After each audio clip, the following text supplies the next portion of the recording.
Hoje nós vamos encontrar Daniel em uma profunda tristeza por 3 semanas inteiras, até ter mais uma visão que o deixou totalmente sem forças. O motivo dessa reação do profeta você fica sabendo agora, no 10º capítulo da nossa série.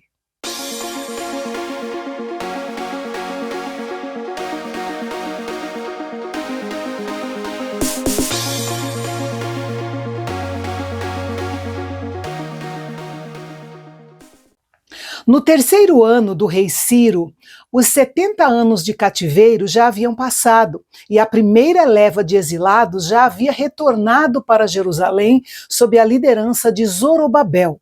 Daniel não foi com eles. Ele já tinha cerca de 84 anos e com certeza poderia ser de grande ajuda ao restante dos exilados através da sua alta posição no governo do que com eles em Jerusalém. Nesse tempo, Daniel teve uma visão sobre um período que envolveria um grande conflito e provação para o seu povo. Depois dessa revelação, Daniel ficou imensamente triste e passou a orar de maneira intensa e fervorosa por 3 semanas inteiras. Comia apenas o necessário para se manter vivo e ativo e deixou de lado os alimentos que ele mais gostava. Um dia, ele estava junto com outros homens às margens do rio Tigre, ou Hidekel, quando ele teve uma visão magnífica. Ele viu um homem vestido de linho com a aparência semelhante à de Jesus, que João viu na ilha de Patmos. Inclusive, alguns comentaristas pensam que era o próprio Jesus que apareceu para Daniel. No entanto, o mais provável é que se tratava de um anjo de alta patente, uma vez que Jesus não precisaria da ajuda do arcanjo Miguel, como se vê no versículo 13. O versículo 7 diz que somente Daniel viu aquele ser glorioso. Os homens que estavam com ele não viram nada, mas sentiram que ali havia uma presença poderosa. Eles tiveram muito medo e se esconderam. Isso nos alerta para o fato de que podemos estar muito próximos da presença e do poder de Deus, mas acabar perdendo a mensagem por falta de percepção espiritual.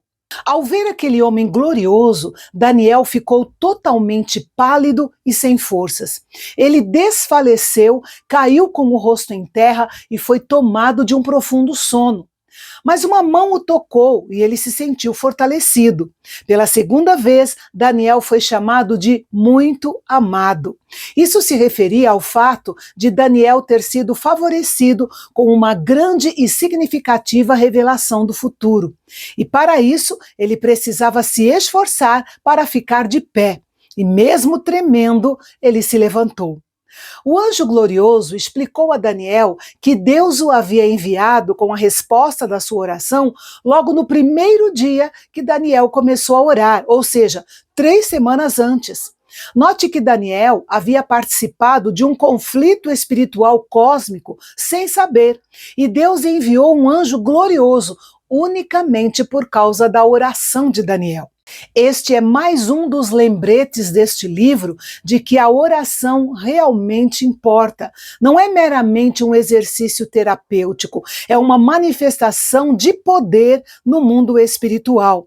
A experiência de Daniel mostra como a oração é uma das nossas armas espirituais mais poderosas e mais importantes. O príncipe do reino da Pérsia, que foi capaz de se opor ao anjo glorioso, era algum tipo de ser angelical maligno, uma vez que se opôs à mensagem de Deus que seria entregue a Daniel. A palavra príncipe traz a ideia de um governante ou autoridade. Isso se encaixa bem com a ideia do Novo Testamento de que as fileiras angelicais são organizadas e hierarquizadas. Essas fileiras angelicais parecem existir tanto entre os anjos fiéis quanto entre os anjos caídos. Em 3 ocasiões, Jesus se referiu a Satanás como príncipe deste mundo. Tudo indica que o príncipe do reino da Pérsia era um demônio de alta patente que se opunha à resposta das orações. A batalha foi travada no mundo espiritual e, enquanto isso, Daniel não desistiu, mas perseverou em oração por 21 dias. Com isso, nós aprendemos que, mesmo que as respostas às nossas orações pareçam estar demorando, devemos perseverar. O arcanjo Miguel, um dos principais príncipes, veio ajudar o anjo glorioso, confrontando o príncipe do reino da Pérsia. Miguel aparece também nos livros de Apocalipse e Judas, associado às batalhas espirituais.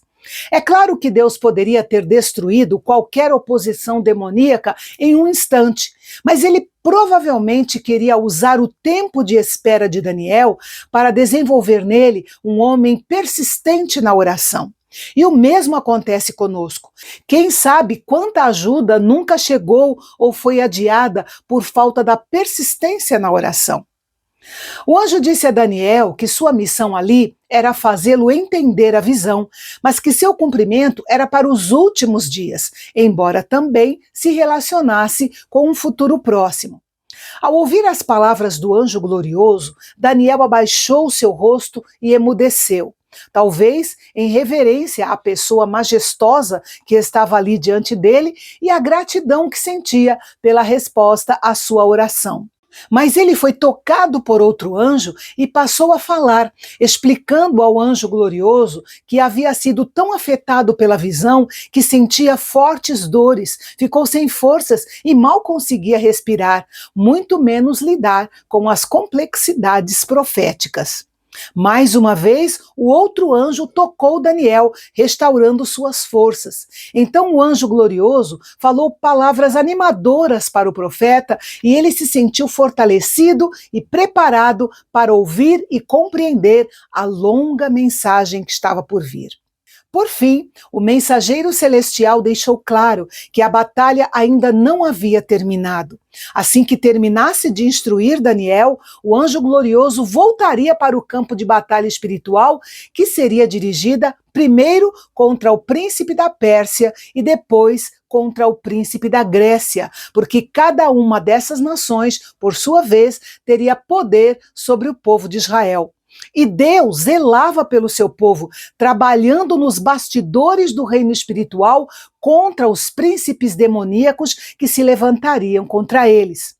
Ao que tudo indica, Miguel parecia ser o guardião angelical de Israel, lutando contra o representante demoníaco da Pérsia ou qualquer outro que se opusesse ao povo de Deus. Na terra, aos olhos humanos, Israel parecia um povo humilde e fraco, mas nos céus, no mundo espiritual, tinha o representante mais poderoso de todos. O anjo glorioso revelaria para Daniel o que estava escrito na Escritura da Verdade, ou seja, os decretos de Deus que são mencionados como se estivessem registrados em um livro.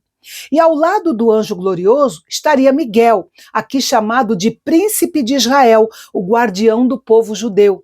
Ele tinha uma responsabilidade especial pelos assuntos de Israel. Sua interposição poderia ser confiável em tempos de angústia e perigo, e sob sua guarda, os interesses do povo de Deus estariam seguros.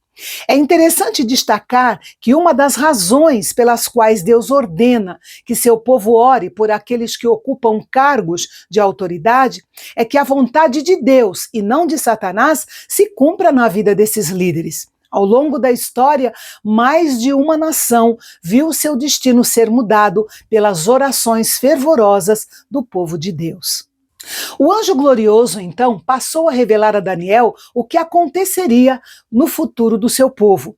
E esse será o assunto dos 2 últimos capítulos da nossa série. Portanto, eu espero você amanhã, aqui no Canal Bendito, o nosso canal de Fala Fácil. Até lá!